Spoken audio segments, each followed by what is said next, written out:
Growing up with family members such as my two older cousins and my father that love technology, I got interested in the study of AI real quick. I believe that AI is beneficial to humanity in ways we haven't thought of before. From virtual assistants anywhere you need, to self-driving cars to get you places without even touching the wheel.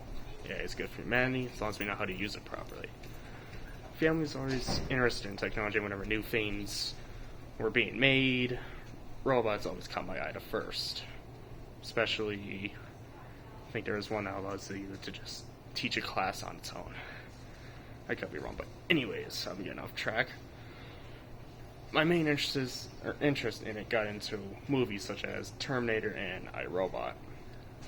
When my dad decided to get an Alexa for the house, I would just constantly mess with it a lot, and since then I've just fell in love with artificial intelligence, purely because of how far I can push the limits of it, with random questions to testing its basic knowledge of anything in the world. Right. So, that being said, even with the downsides to using artificial intelligence, there are many more upsides than what people think. Sure, it can be helped to create a shopping list at home or act as security when the house is empty, for example. There's so much more it could do. According to many sources, such as this one I found from the New York Times, AI has a lot planned for it in the near future. Many companies such as Google and Microsoft are planning on added into their products. They can be used to create a draft of an email instantly, summarize a meeting automatically, and a bunch of other tricks that they're coming up with. Soon we may have robots that look like real humans working with us. But only then we gotta figure this issue called the black box, which is basically we don't know how AI works at all or how it functions, so overall it's just a big mystery.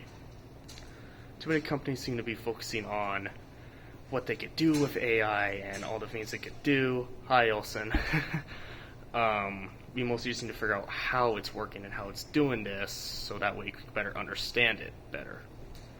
Because I call it a race, you know. People are trying to come with the biggest thing out there, like ChatGPT's one that's going around. People don't seem to know how it works, how it functions, and that's what causes a bunch of mistrust in it. If we could possibly figure this out as to why AI or how it works and how it does things, it could really help out humanity in the near future. I mean, regardless, it's going to be a big thing out there. You know, it's inevitable, as a lot of people quote it. So, what humanity really should be doing is, you know, taking time to look into it, you know, not exactly trying to figure out what it could do and test it, like, can it drive this many miles, or can it defuse a bomb, or anything else people want something like a robot to do.